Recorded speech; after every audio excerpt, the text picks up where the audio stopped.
Alliances and political moves in the Middle East are shifting, and everyone in Washington feels it, even if they can't put a name on it. Turkey is making bold moves in Syria.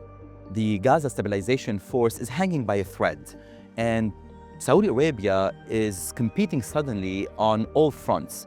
So you feel that the whole region is redrawing itself in real time.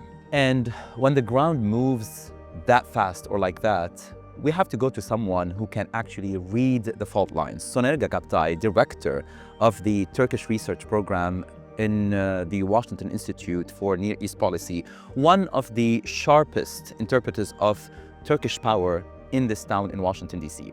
We're meeting him in his office for this episode of The Diplomat. So let's head over there this exact moment to ask him the hard questions. Soner Gagaptay, thank you for being with us. It's a great pleasure. Let's start with something that didn't get enough attention for the past few days and weeks. On November 12, Turkey and Egypt held a joint meeting in Ankara.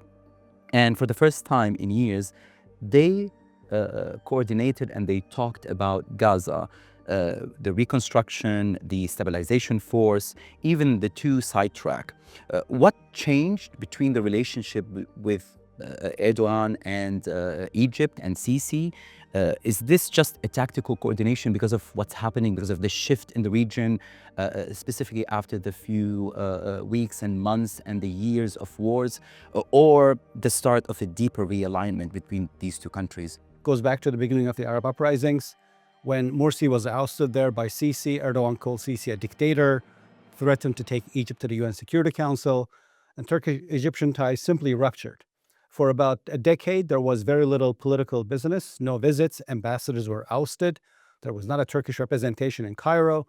Economic ties continued because Turkish businesses had moved in the past decade to Egypt, especially textile businesses, to take advantage of cheap labor. But politically, the countries were in the Ice Age, and now they're coming out of the Ice Age. So what is going on?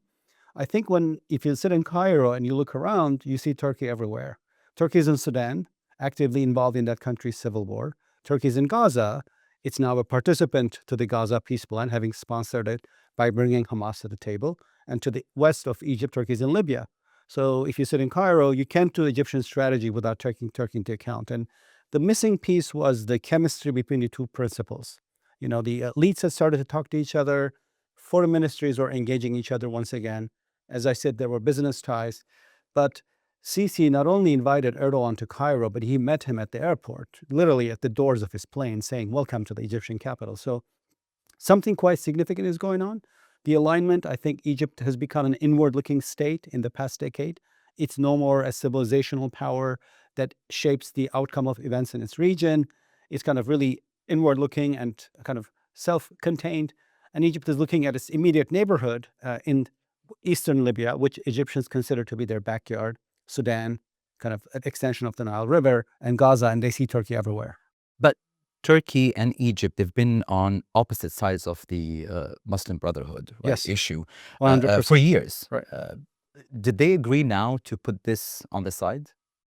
As part of, I think, the reset that Erdogan or the Turkish elites in Ankara were going with Cairo, Turkey basically asked Brotherhood radios to go silent. It didn't kick the Brotherhood out, but it told Brotherhood activists to be quiet. They listened to Turkey's advice. So there was a time when Muslim Brotherhood radios were broadcasting anti-regime propaganda in Istanbul. Now they run documentaries on nature. So I'm kind of simplifying this and maybe joking a little bit, but the shift of the Brotherhood activity in Egypt has gone from being very active politically to neutral, right? So that's important for Egyptians. The other piece was Turkey's relationship with Hamas. Hamas is an extension of the Brotherhood. Egypt never accepted that support coming from Turkey. I think the developments around Israel following the October 7 attacks changed the Egyptian perception of Turkey's role in the region.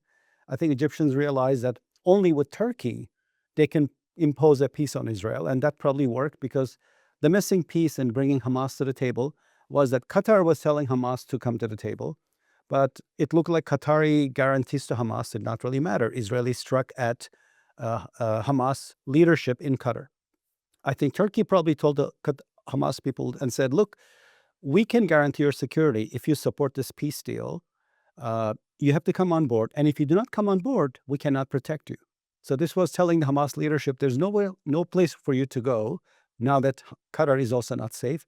And I think that's what made the Hamas leadership come on board. So it's almost like Turkey was the missing piece that would bring the Hamas to the negotiating table. So for Egyptians, this is not an ideal outcome. It makes Turkey a player in the Palestinian theater.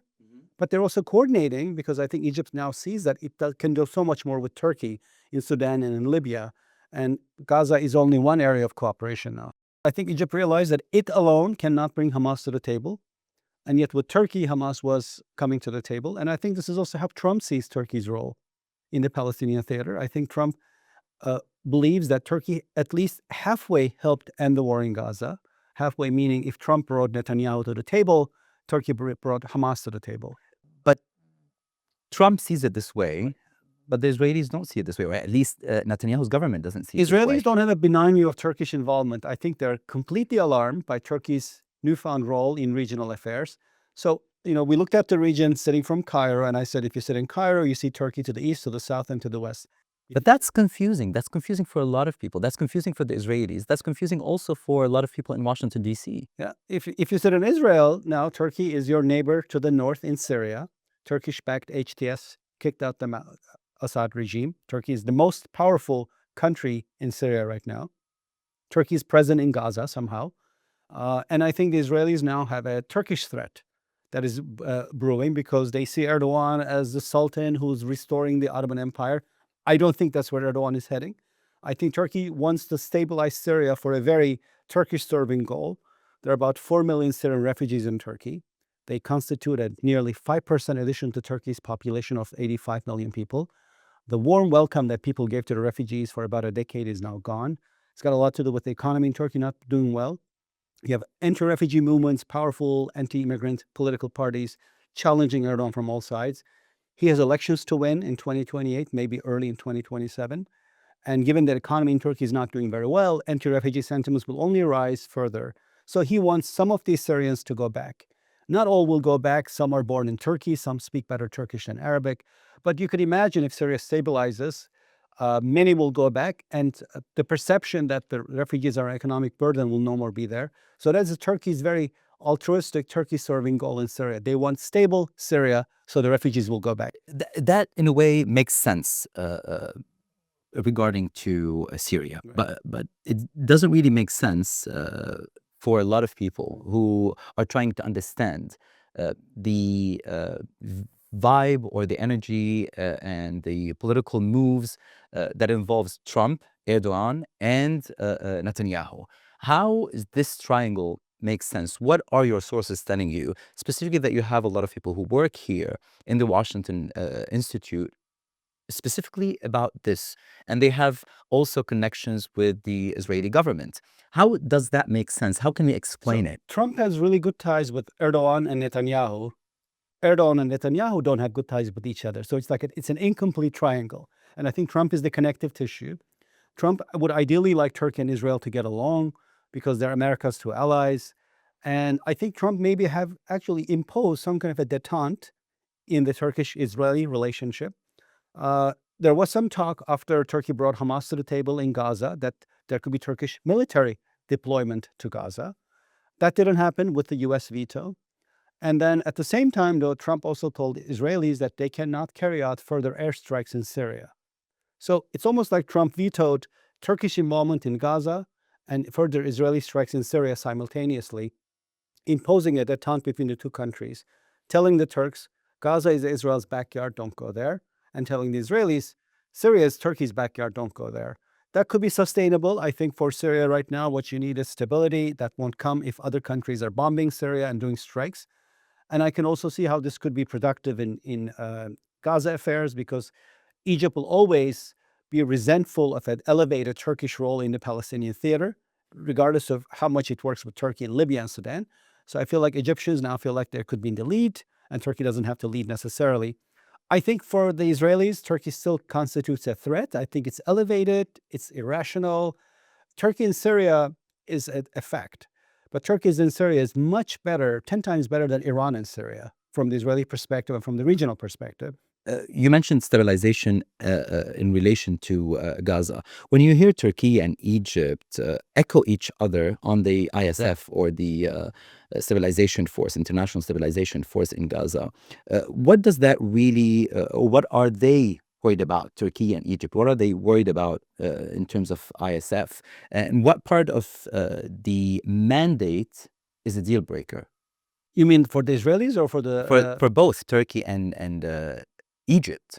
So I guess at this stage, what Turkey wants to see is a two-state solution, and it wants to see it today and not without further delay.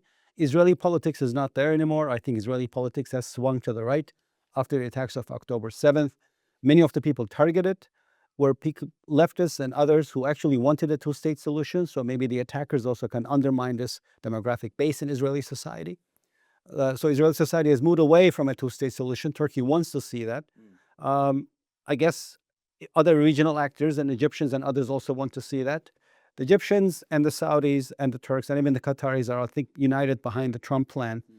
We saw this at the UN vote at the Security Council, authorizing the plan. All Arab countries and Turkey, I guess, were lobbying at the same time for a positive vote in favor of this. So how do we understand that? Because Israel has made it clear, no Turkish troops in Gaza. But Trump is giving Erdogan credit, and Turkey says it has probably 2,000 troops ready. Behind the scenes, how can we explain that? What do you get from the conversations, behind the scenes movements and political alliances? Is Washington backing Turkey's participation or telling Ankara to stand down quietly? I think Washington is not at all backing Turkish military role in Gaza for the reasons that they think this is not going to be constructive. And on that, I agree. I think that Turkey would not come into Gaza as an honest broker. It's not that Turkey is pro-Palestinian, it's pro-Hamas.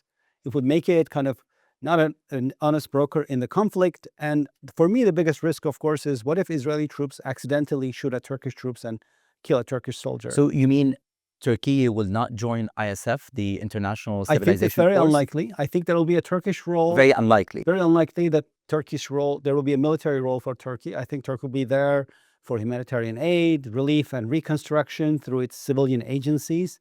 But I cannot really foresee a role for a Turkish military deployment. Israelis would not want it, and I think the Trump administration does not want it either.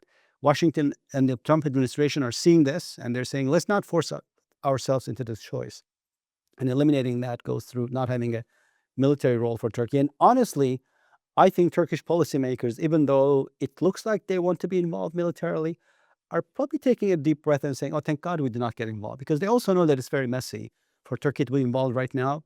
It's very pro-Hamas, which means we'll have to protect Hamas if there's another conflict. What if the plan doesn't work out? What if there's another round of conflict while Turkish troops are there? From Ankara's side, what's the line they won't cross just to be involved? Do you mean military involvement? Yes, in Gaza. Yeah, I think that there will be no military deployment, but there will be other kind of deployment of other agencies and humanitarian assistance and relief and reconstruction aid going in. But they want to be involved politically. They do. They want to be involved politically to use this to impose a two-state solution on Israel, right? They want to kind of build institutions of that, starting with Gaza. And I think there is regional consensus right now that this is where it events should lead to. What's some inside information or scoop that Israel or Netanyahu's cabinet is very worried about with Turkey's involvement, even if it's not militarily? I see every day new analysis coming from Israeli think tanks or newspapers reporting that Turkey is now in Israel's security doctrine. It's seen as a threat. As I said, I think this is elevated. Maybe it's inflated. Obviously, Turkey is hegemonic. It's a middle power. It's got a very powerful military. That's what makes it a middle power. But I don't think Turkey is the nefarious actor that Israelis make it into. Here's the main difference. Right? If you compare Iran's influence in Syria and Turkey's influence, is Turkey a fan of Israel? It's probably not. But Turkey's view of Israel is so different than Iran's view. Iran wanted to destroy Israel. That's the raison d'etre of Iran's regime. Turkey has recognized Israel since 1949. It's not going to work for its destruction. It's actually trying to incorporate it into the region. So I think the two countries, Iran and Turkish view of role and involvement in Syria is very different. But the Israelis see this as a threat because they see Turkey as becoming really powerful and shaping the outcome of regional events. I think That's where we started our conversation, Joe. If you sit in Cairo or any regional capital, you're looking around, you're seeing that Turkey's everywhere. And you're asking the question, is this good or bad? And I think Israelis are doing the same, and they're being emotional about it. They're saying it's overall not good for us. Do you think asking that question, because you just compared that, at least Turkey is not Iran. And it won't be, yeah. But do you think there is some sort of not relevance in terms of like comparing to Iran, but maybe it's similar in terms of the alliance with Hamas? Yeah, I think that's a no-starter for the Israelis because they want Hamas to have no role in Gaza's future. They want it to disarm, they want it to disappear. Turkey doesn't have that vision, right? It does not have that No, vision. absolutely not. Turkey ended one war halfway, Gaza. It brought Hamas to the table, so it did half of the lifting. And in Syria, Turkey ended the war, which is a big deal, without the U.S. having to do anything. Only weeks after Trump came to power, Turkish-backed HTS took Damascus in under 2 weeks. That's a huge accomplishment. And Turkey is playing a role in facilitating the start of negotiations in Ukraine. And when and if there are peace talks, they'll probably be held in Turkey because Turkey is one of the few countries that Putin will travel to. And it's one of the few countries that both Ukrainians and Russians will talk to. So I think in the eyes of the Trump administration, this gives Turkey an elevated role. The administration's view of foreign policy is that the U.S. should do less and allies should do more.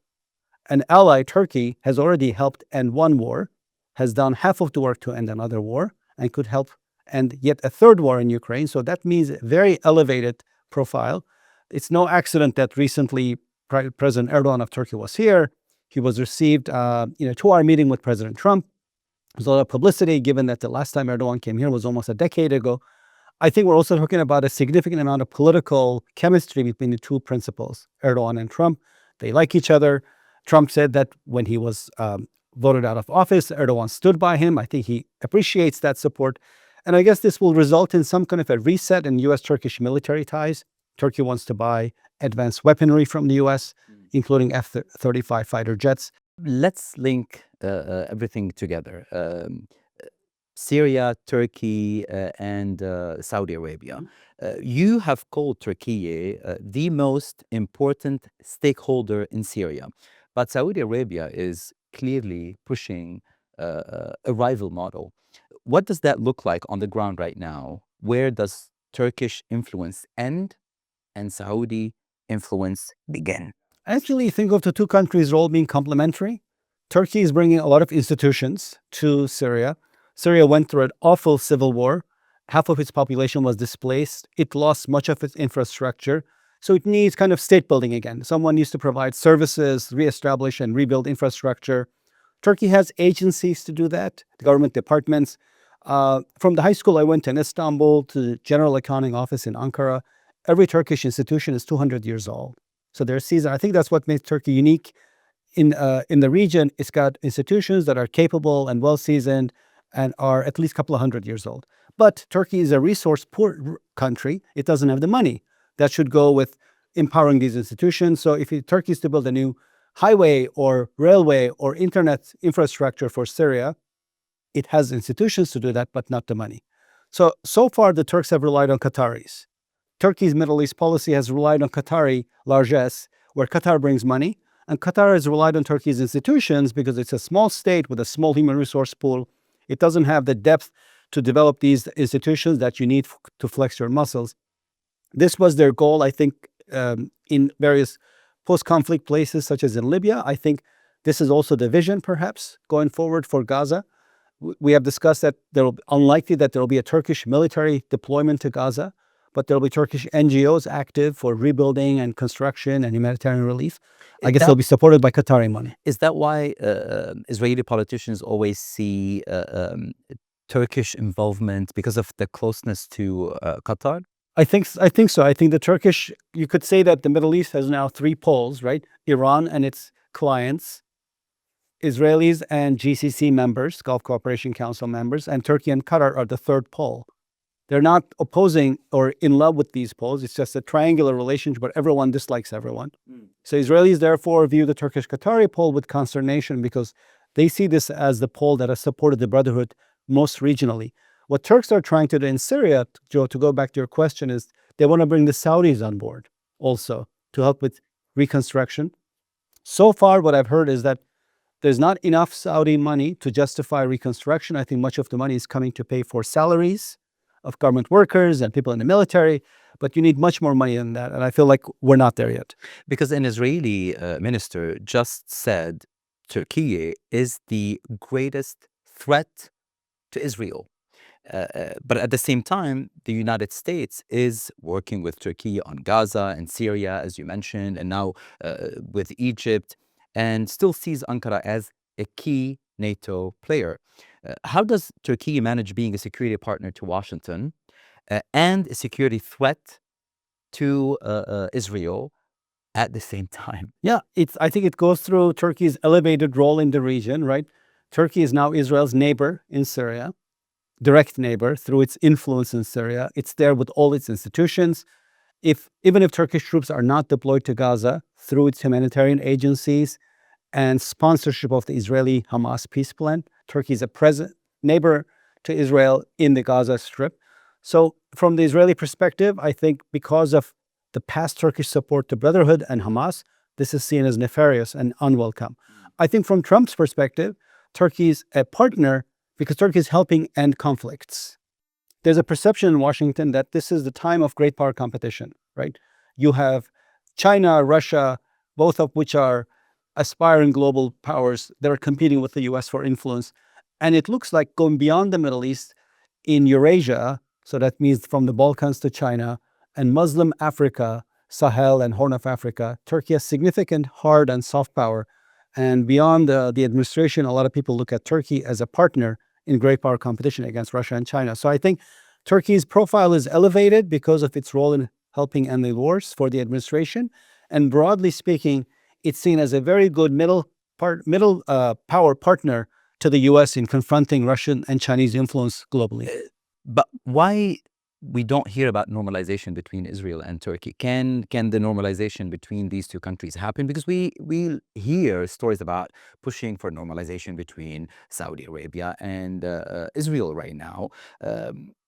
Or are Ankara's ties to Hamas and the Brotherhood just too big as a block for the talk for normalization? So Turkey is already on normal terms with Israel, but it's also in a political crisis driven by Erdogan and Netanyahu. I think these are two leaders that don't like each other.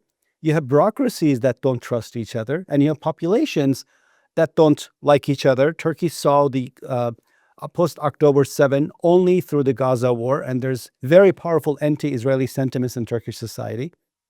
Israelis, who for decades were told that Turkey was their best friend in the world, now see Turkey as a threat, so they're also upset.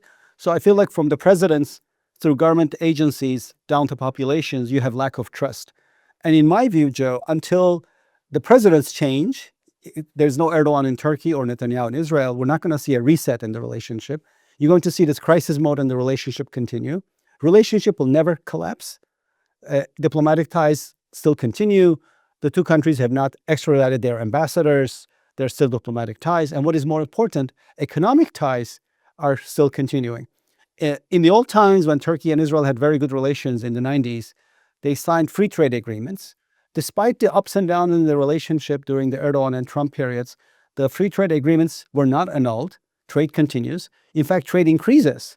You look at Turkish-Israeli ties, the first rupture happened in 2010 during the Mavi Marmara flotilla incident when a Turkish supported flotilla was trying to enter Gaza. Israelis boarded the ships, killed 9 people, 9 Turkish citizens, including one US-Turkish dual citizen. It looked like the relationship had completely frozen. The next year, trade actually increased in volume. So I feel like there are subcutaneous dynamics at play here, one of which is that the relationship is very old. It's 6 decades old, and it's not just going to rupture overnight. Second, you have business lobbies in both countries that want to promote the relationship. And third, Erdogan, some people may call him ideological, even he knows that you need to have the economic basis of the relationship alive so it acts like a shock absorber and on which you can restore the relationship one day with Israel. So I think Turkey and Israel are already on normal terms because they have diplomatic ties. They're just in a crisis mode. In the crisis mode, and it makes you question what is Ankara's or Turkey's calculation. Is it to strengthen ties with NATO and the United States and expand, or to expand its own Middle East sphere? I think Turkey wants to have stable neighbors to the south. Maybe like the division is not that deep. Since the beginning of Iraq war, and then following that, the war in Syria, means that for 20 years now, Turkey has had unstable neighbors to the south. Iraq destabilized and fractured during its civil war. The same thing happened in Syria. That has produced so much instability. Sub-state actors, ISIS and others, have used this to carry out attacks into Turkey. Turkey had to host millions of refugees. It lost its physical ability to trade with Middle East. At one point, you could not load goods onto trucks and send them to Jordan from Turkey or to Saudi Arabia because you had civil war and ruptured relationships. It wants to have borders, internationally guarded, legitimate borders, and stable partner neighbors across the border. So I think I would start with that. That's how what they want to get to in Syria. Erdogan also sees this as a way of making a better impression with President Trump, because Turkish role in Syria means that the US has to do less in Syria, if Turkey has to do the heavy lifting. As I said, the view of the administration is that allies should do more and US should do less. So you could say that in every step Turkey takes in the Middle East, there's also a US angle, and these two are interlinked. Let's look at the bigger picture. You look at this moment, Turkey is talking to Egypt, competing with Saudi Arabia, navigating Israeli red lines in Gaza, positioning itself in Syria, and pushing for a Gaza role, as we have discussed earlier, all at once. Is this smart multi-vector diplomacy or strategic overreach? Yeah, I feel bad for the Turkish diplomats because they have to do so much. I mean, if you're sitting at the Turkish foreign ministry, and this is only one piece of what they're doing. In the meantime, they're also working with Russia, trying to end the war in Ukraine, doing stuff in Africa and elsewhere. I guess if you could group middle powers, of which Turkey is a member, into categories, you could say there are middle powers that punch below their weight, and there are middle powers that punch above their weight. Turkey is in the second group, right? It does so much. When you look at the country's kind of demographics and economic potential, it does a lot. I think this has a lot to do with the new foreign policy model that emerged under Erdogan. Until Erdogan, Turkey's foreign policy was exclusively Eurocentric, meaning it was all about joining the European Union and being part of the West. I think now Turkey's foreign policy is multi-centric, right? Europe is still there. It's not disappeared. Europe is Turkey's most important economic partner. Turkey is economically integrated with the European Union, with which it's in a customs union. So economically, it will always be the most important part of Turkey's global identity. But politically now, Turkey feels like it's also a Middle Eastern country and a Eurasian country. So it has these areas, including Central Asia, Caucasus, and Black Sea Basin, where it deals with Russia. And it's also ever present in the Middle East. It's going to be hard, as you said, for Turkish diplomats, or maybe it's an overreach. But in this overreach, what would failure look like? What's the pressure point that could force Turkey to scale back or shift course? So Turkey already failed once, actually, in the last decade, when it had a singularly pro-Muslim Brotherhood foreign policy. It tried to empower the Brotherhood in Cairo, in Gaza, and elsewhere. That policy completely failed. The Brotherhood was ousted from power in Egypt quicker than it came to power. And then, of course, the drama in Turkish-Egyptian ties ensued for about a decade. But Turkey's support to the Brotherhood regionally meant that it became an anathema to wealthy Gulf monarchies, which see the Brotherhood as their greatest regional and domestic security threat. So Turkey ended up having bad ties or no ties with the Egyptians and Jordanians, Israelis, Emiratis, Saudis, Bahrainis, and Kuwaitis. It also supported the rebels in Syria's civil war, which means it was on a collision course with Iran, that's backed the Assad regime, which means it had bad ties at that time with Iran's proxies and allies in Lebanon, Syria, Iraq, and Yemen. So what is the lesson for them? The lesson Erdogan took from this was, you can't be ideological in foreign policy. I think this was the end of this singular commitment to the Brotherhood.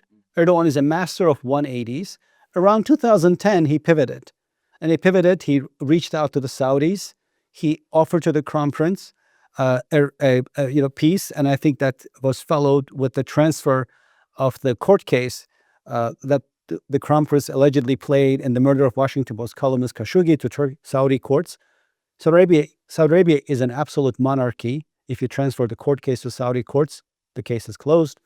That was followed with a reset with Emiratis, reset with Egyptians. And now Turkey has a lot more friends in the region than it did about a decade ago. If you're asking me what failure would be now, it would be Syria going into another round of civil war. Syria not stabilizing, Syria falling into kind of instability once again.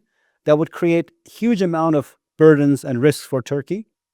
Sub-state entities would take advantage of the vacuum once again. Turkey is in peace talks with the PKK. This is a Kurdish group. It's about to disband itself. The PKK has a Syrian branch called Syrian Democratic Forces.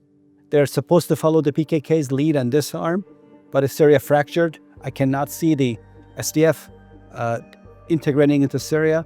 If that doesn't happen, the PKK may not integrate or end up with its violent campaign against Turkey. So I think if Syria doesn't work out, there'll be a huge failure for Turkey, both in terms of its impact on Turkey's internal dialogue with the PKK, its regional role, threats that be coming from Syria as well. Final question. What's the one part of Turkey's current strategy that most people in Washington, D.C. are underestimating? I would say the resilience of the institutions. What makes Turkey kind of a really interesting foreign policy player is that if I was doing a 60-minute lecture on Turkey and people said, what are some of our main takeaways on Turkey? I would tell them, Turkey never collapses. Turkey can come very close to having a crisis. It never collapses. It's not because Turks are superhumans. It's because of these institutions that are very old and very resilient. They're all dated back a couple of hundred years ago, back to a couple hundred years. And I think the institutions make it a very resilient player in global politics. Soner Chabtai, thank you for your time. And this has been sharp and layered. And now we understand like a bigger picture of the broken triangle, as you mentioned earlier. Thank you for hosting me. It's a great pleasure to chat with you. I also enjoyed it.